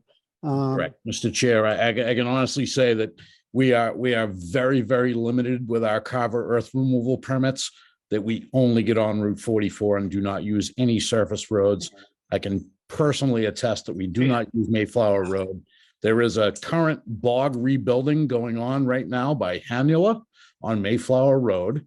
They're rebuilding a piece of cranberry bog, and I'm sure that that is probably the source of your truck traffic, but it is not related to Spring Street or this project in any way. Thank you, sir. Anyone else? Chair, chance. Mr. Chairman, this is Tracy Urowitz again. Does he have subcontractors that are No, trying to get ma'am. to 58? No, ma'am. None. All right, I'm going to take pictures of all the trucks and we'll figure out who it is. Please do. Be welcome. Okay, folks, we're in the phase of people speaking who would like to speak against the project. So last chance for everyone. I'm sorry, I can't figure out how to raise my hand. Isabel, you're asking to speak? Yes, I am. Please go ahead. Hi, I live on Crescent Street. I've been here for 20 years, and I can say that I think it was about last year, there were trucks using their J brakes going down the street, coming from Upland, and they were coming from Spring Street, and they were flying down the street. And there were a lot of residents who complained. I even went to the police station to report it because the trucks were coming down and I flagged them, I waved them to slow down, and I was given the finger. And so right, whoever is saying that those trucks do not come by on the side roads, that's not true. Thank you, Isabel. Last chance, anyone else wanting to speak? Okay, hearing no one else, fellow selectmen, we would entertain a motion at this point to close the evidentiary portion of the hearing and then move into deliberation and decision phase. I'll make that motion, Mark. I'll second. All right, let's see, I guess we need a roll call vote. Ms. Joy? Yes. Mr. Trainer? Yes. Mr. Russo? Yes. All right, so we're closed the evidentiary part of the hearing. Time for the Board of Selectmen to speak among themselves. The decision before us, the decision possibilities are approve the application, deny the application, or continue the hearing. John or Christine, do you have comments? Sure, I'll go first. I think that the permit has to be denied because in my reading of the bylaws, this isn't an allowed use in the groundwater protection district. I think it's clearly laid out in section 300, 8.3, section E. I think this is in violation of 1, 4, 5, and 6. So where it's not an allowed use in my reading of the bylaws, I think that the permit needs to be denied. That's my take on this. I have a question. The permit for recycling, the permit for sand and gravel, what do you? Well, John, if the end use isn't allowed, there's no. What is way the end use? Is the disposal, if we're not allowed per the bylaw to create a disposal center or facility, then why would we let him do the earth removal? So if the end game isn't an allowed use, why would we let someone remove the earth? So I'm saying the earth removal needs to be denied on the grounds that the disposal facilities is not an allowed use in the groundwater protection district in the town of Plympton. In groundwater protection district 1, which the industrial park and this area lies in. So if he decided not to do recycling, but instead to take the earth out and put up in a warehouse buildings, are you against that? Is that what I'm hearing? I think we'd have to entertain that at another time. We'd have to see plans. My concern is I don't want earth removed that isn't really necessary for the project. I think things can be maybe moved around on the property. I just want to make sure that earth isn't being hauled out for that's not really necessary to the project. So my take in it right now is that this isn't allowed use. So we should not be granting a permit for earth removal because a disposal of facilities is not allowed per the bylaws in the groundwater protection district 1. Well, I'll make my comments. I think we need a lot more information. I think this hearing, we have to look at the wetlands. We need a hydrologist. We're not equipped to make a number of the decisions that people have brought forth. I've read Ms. Sheehan's 15-page document, looked at the exhibits. There were things where suggested such as criminal charges should be brought. And I'm a little leery of just saying out of hand that we should decline the permit. I'm not sure that I agree that we should allow a permit, but I think we need a lot more expert knowledge of exactly what's going to happen there. If the water table is going to be affected, absolutely. We all live with wells, so we can't let anything happen there. If it's going to affect the wetlands, if they've overstepped, another reason it should be declined. But I would like to get a lot more answers before I say yay or no. John, so you would be okay, and I would be too. I think we need more work on this too, but I'm just saying where I stand with this right now is that I don't think it's allowed use. But I agree. I think we should bring in a hydrologist on board. We've worked with some excellent hydrologists in the past. I just think that it might be best to continue the hearing to another date to allow us to do basically I'd like to confirm what I believe is to be true and for us to do our homework relative to new information that we've received and this permit as a whole. I think I agree with you that, you know. We're on the same page then. I would like to see the hearing go forward. I do have a couple of questions. One of the things that bothers me is the recycling center is that if you bring in asphalt and these other products and we've heard the word clean, but I would like to have somebody who's an expert in this phase really make sure that we do not have any acidic problems coming out of the crushing. I don't know what goes on when we do that. I'm also leery of when when people promise things in the future. We went through the water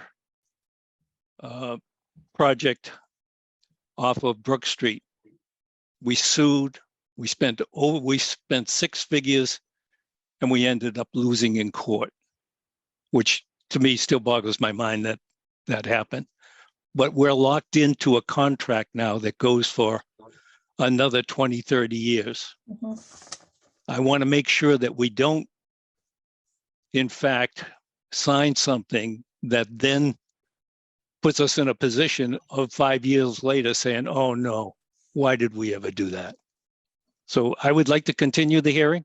I think it's too early to make a decision, and I'd like to get the consultants and experts involved.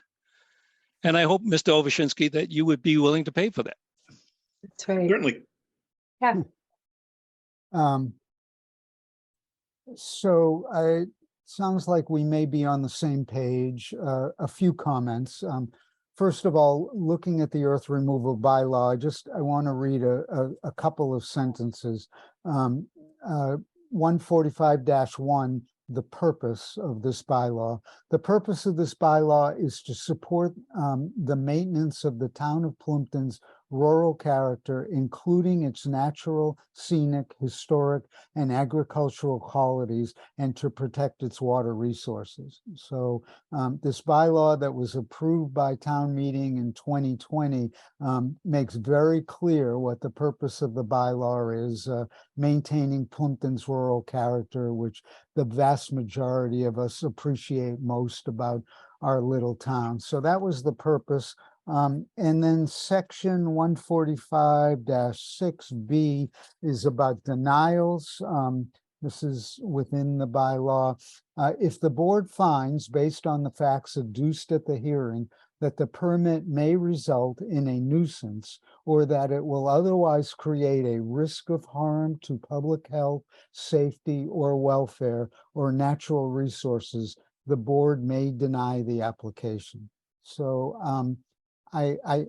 for the moment, I'm feeling very strongly, based on those two things, the purpose of this bylaw and the rationale for denials, that this may well be an application that should be denied. That said, I think there is homework for us to do. I think it is essential that if we are to deny this application, that there's work buttressing our case. What we would surely want to avoid is kind of willy-nilly denying the application and then having the courts overturn us. And that part of our job at this point is to build a case. If we decide to accept the application or approve it, fine. But if we're going to deny it, then we need to build a really strong case. Right. Which brings me to the punchline that I think we surely need to continue this hearing. I would hope what would come out of that, for those of us that haven't fully digested some of the submissions, particularly the stuff from Meg Sheehan, a chance to work on that.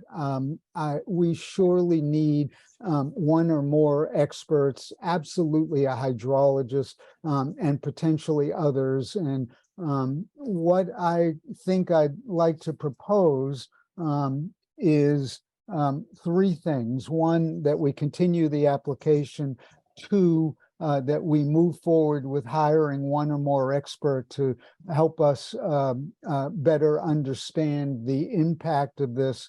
And that 3, we authorize town administrator Liz Dennehy and to work with town council and work with Mr. Obachinsky on hiring at his expense the experts that we need to better understand this. Just a question. It seems like you're really going to focus in on this recycling facility. So am I just wasting my time? Should I just withdraw the recycling facility and simply state that the earth removal is to level out the site to make it more marketable?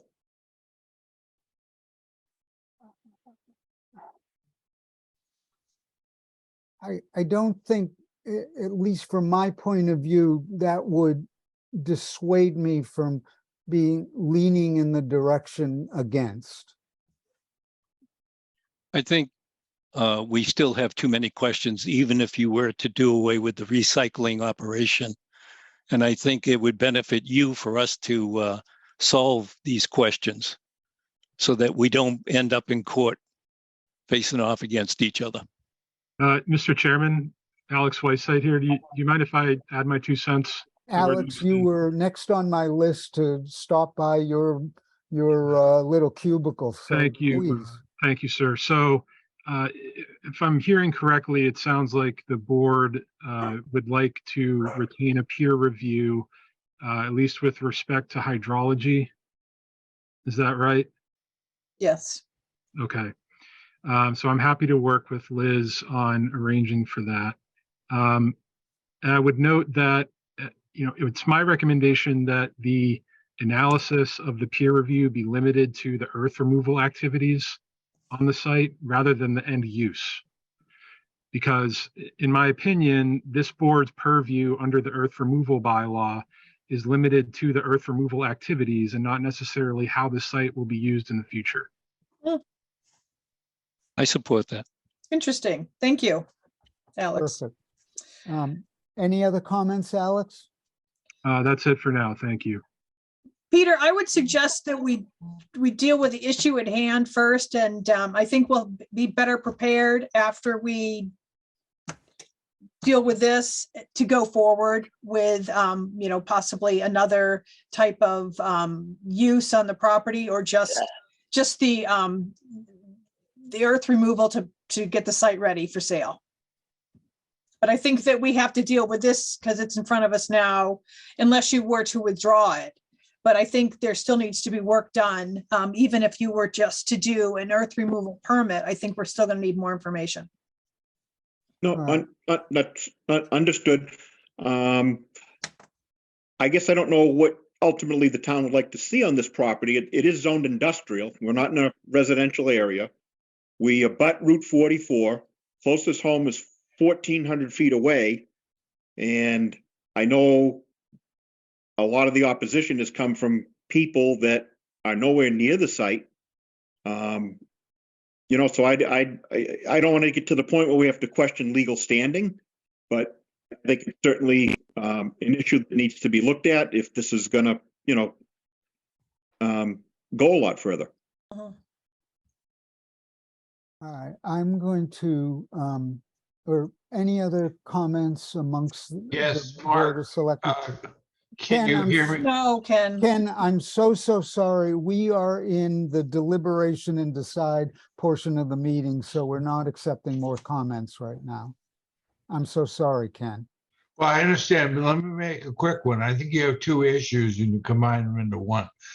If you separate them from the earth removal permit as an issue A, you have a separate issue. Remember, I was the zoning officer. I was the chairman of the zoning board of appeals, and I've seen things brought before the town. And there is a confabulation of 2 things. The earth removal permit request is about removing the earth, and there's a ton of those issues. And there are separate issues about creating a reprocessing plant on said site. And I sincerely suggest you separate them into 2 issues and 2 permits. And you've got them together and you'll never separate them. Thanks, Ken. I think you're exactly right. All right, fellow selectmen, any other comments? I think I'm gonna make a series of motions, I think, to move. Mark, my only comment would be I'd rather do this sooner rather than later to try to, I think, just out of respect out of everyone's time, I think that we need to try to get this resolved as quickly as possible. Totally agree. So motion number 1 is I make a motion to continue this public hearing until 5:45 p.m. on Monday, March 27th, 2023. That's 4 weeks from now. Access information for the hearing will be on an agenda. We'll post it at the town website at least 48 hours in advance of the hearing. So that's my motion to continue the public hearing. So Mark, you think that we need that much time to look at everything and to get the hydrologist in there as well? Yes, absolutely. Okay. All right, John, any questions or concerns about the 27th? No, I can live with it. Okay. All right, so. I'll second your motion. Thank you. Roll call vote, Ms. Joy, Yes. Mr. Trainer, Yes. Mr. Russo, yes.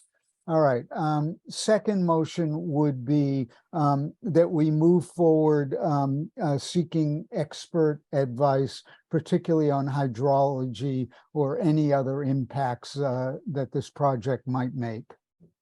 I'll second. Any comments? Roll call vote, Ms. Joy, Yes. Mr. Trainer, Yes. Mr. Russo, yes. Third one, we authorize town administrator working in concert with town council and with Mr. Opachinski move forward with the hiring of the experts needed, and that be done at Mr. Opachinski's expense. Are we going to give him like a quote first? I think what could happen along the way is that Liz working with town council, presenting it to Mr. Opachinski, and then further discussion at the next public hearing. Okay. All right. I'll second that. Comments? Roll call vote. Ms. Joy, Yes. Mr. Trainer, Yes. Mr. Russo, yes.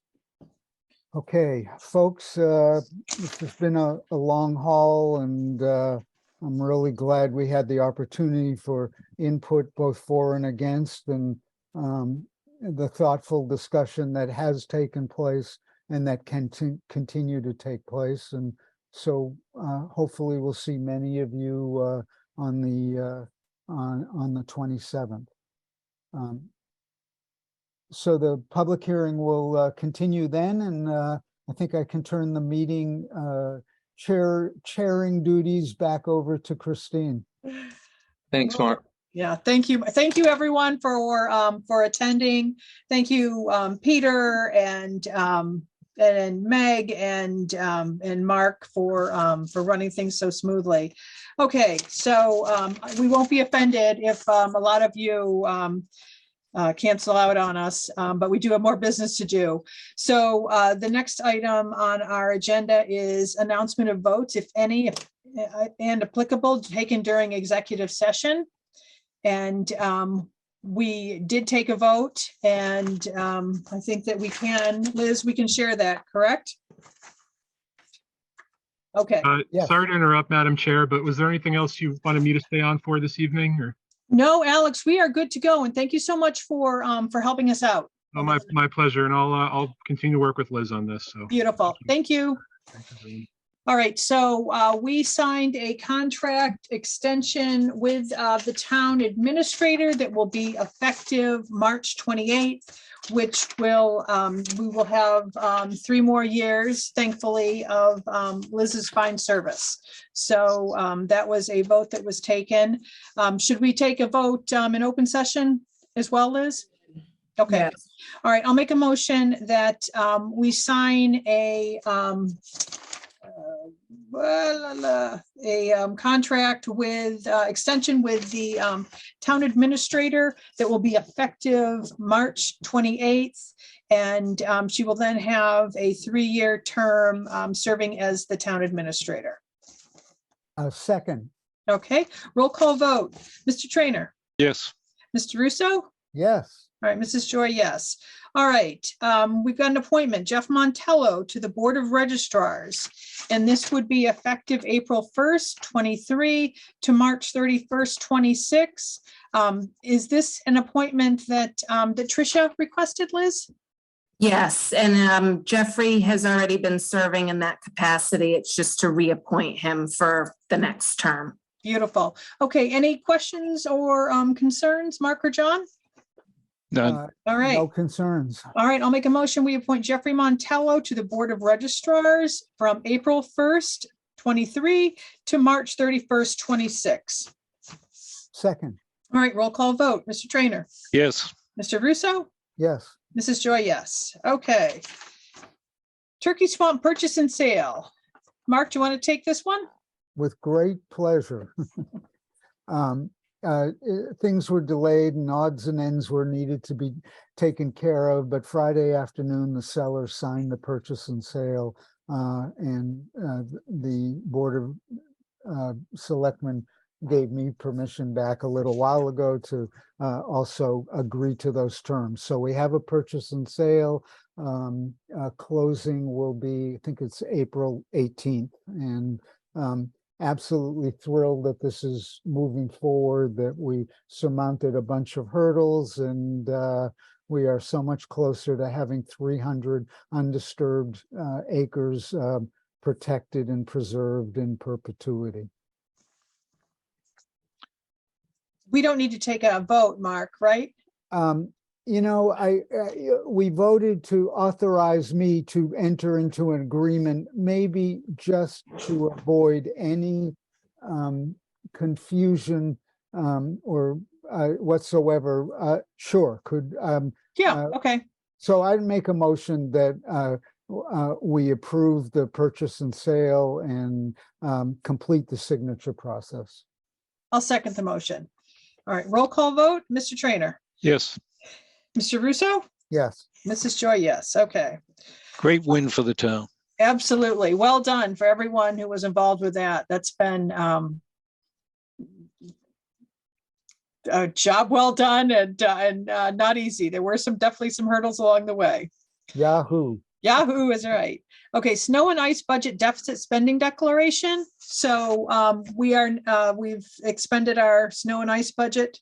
We still have a little bit left in it, but after tomorrow morning, I think we'll be pretty much out. So we wanted to be ahead of the game and get the request in for you to authorize the deficit spending like you've done in years past. Mm-hmm.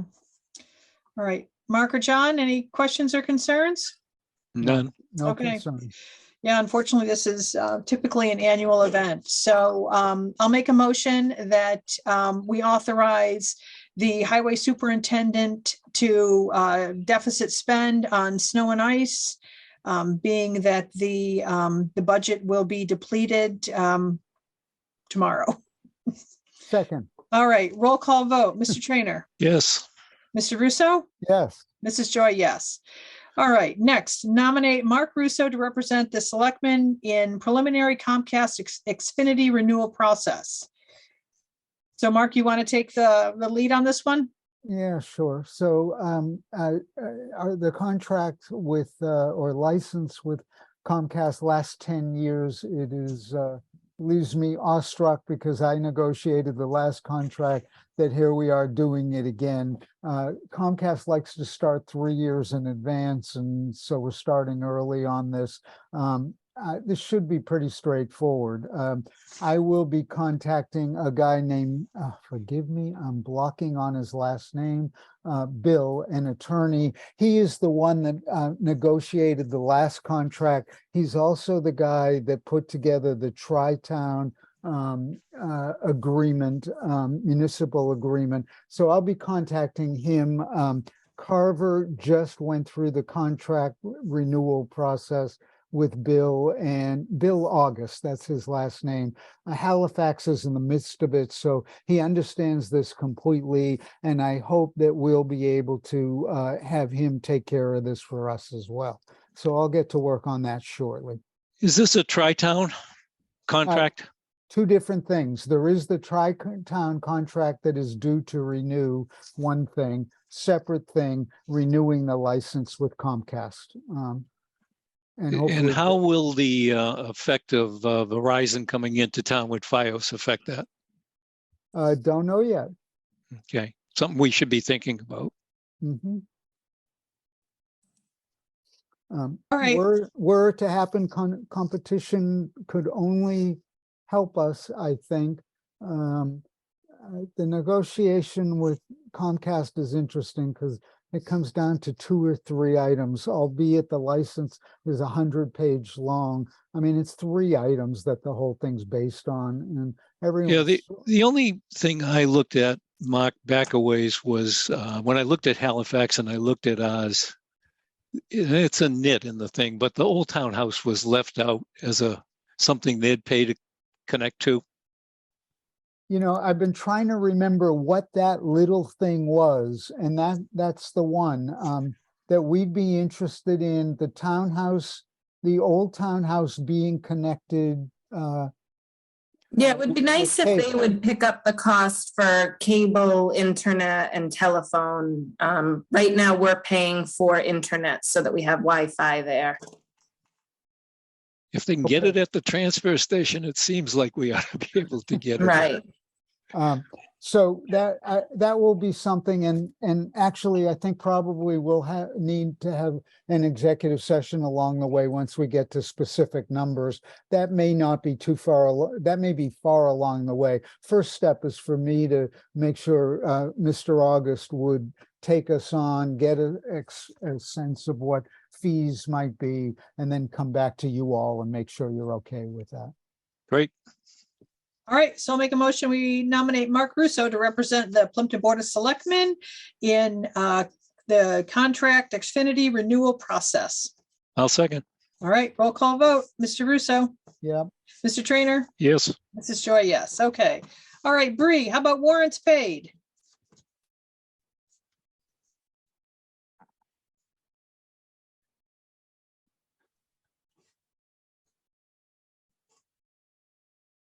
Do you happen to know the number, Liz? I do not have the number Okay. with me. Okay, why don't we move on? Maybe we'll hold that for next week if we don't hear from Bree. Okay. All right, Liz, do you have any updates for us? So we've been plugging along with some various grant applications.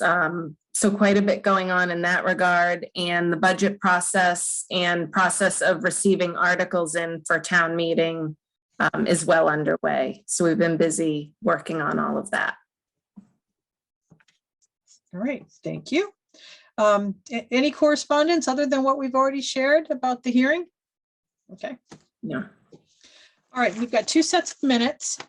It is January 23rd, 2023 and February 13th, 2023. John, did you get a chance to read those? I'm okay with them. Yep. Okay, and Mark, are you okay? Yes, I am. Okay, all right, I'll make a motion. We accept the minutes from January 23rd, 2023 and February 13th, 2023 as written. Do we have a second? Second. What was the date on the second one again? It's February 13th. Thank you. Okay. Yep. All right, so we've got a motion and a second. Roll call vote. Mr. Trainer? Yes. Mr. Russo? Yes. Mrs. Joy, yes. Okay, so our next meeting will be on March 13th. And I think at that point, we're meeting with Tricia, correct? To talk about the issue that she brought up about voting. Okay, on the 13th. And then our hearing, it will be continued, the SLT hearing to the 27th.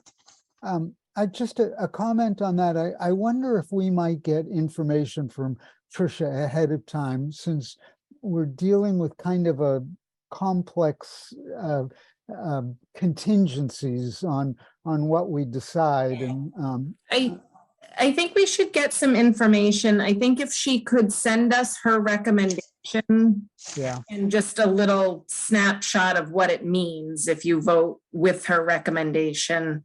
And maybe just reiterating the fact that it has nothing to do with absentee ballots. That's a totally different process. Yep. This is just the mail-in, and I don't recall the other portion that she mentioned, but I think if she sent us something concise with her recommendations and what it would do if we voted versus not voting it. Thank you. I think that would be helpful. This is something definitely I think we each might want to chew on a little ahead of time. I do have from Bree, she emailed me the warrants page. She's having a technical difficulty. That amount for warrants paid is $16,656.04. And that is utility bills and some Amazon supply charges for custodial. Great, thank you. You're welcome. And I agree with what you guys said about getting that information from Tricia. I mean, I'd love to know what a yes vote means and what a no vote means, so that we have a better idea of what we're working with. Okay, we're at the point where we're talking about Selectmen's raves. I'll go first. My rave would be for all the people that showed up tonight, and it's a complex issue, and this board strives to be as transparent as possible. And it was well attended. I think you did a really nice job, Mark. We've tried to present or disseminate information as we receive it. So a lot more to go on this, but it was great to see so many concerned residents that have spoken with us, that actually show up in the meeting and shared their concerns at the hearing. And then for the people who weren't able to attend, the letters they sent in. So I appreciate that. And I totally agree with everything Christine said. And I think my rave is just that it was an orderly meeting, complex issues, strong opinions, and people having the chance to present those opinions, a thoughtful discussion. And I think the right moves moving forward on having more time to consider this and coming to the right decision. So I really appreciate the orderliness of the meeting and appreciate the patience and forbearance of everyone. Thank you. I would agree with all that. That was good. I have a rant. Rant is for the weather, because we have a speaker coming Saturday to talk about trash. And unfortunately, he may be plowing roads. So hopefully there won't be a snowstorm Friday. But hopefully not. Is Todd gonna participate as well? No. I've actually got my daughter's getting married, and I've got a fitting for my mother of the bride dress on Saturday, so I won't be there. all right. Well, Todd's not going to be there. Rob's going to do it. And you're going to be there, Mark? Absolutely. Then Mark and I will help him out. Okay. Okay. And then John, are you the guy to go to for long range forecasts from now on? Well, I watch TV, I listen to the radio, so I'm an expert. I'm actually the weather expert of the bunch. And if I don't know, I just make it up like the radio and the TV do. It works for them. Yay. All right, very good. Well, we have finished the agenda for tonight, so I'll make a motion that we adjourn. Do we have a second? Second. All right. All in favor? Aye. Aye. Aye. All right. Good night. See you in a couple weeks. Bye-bye. Bye. Aye.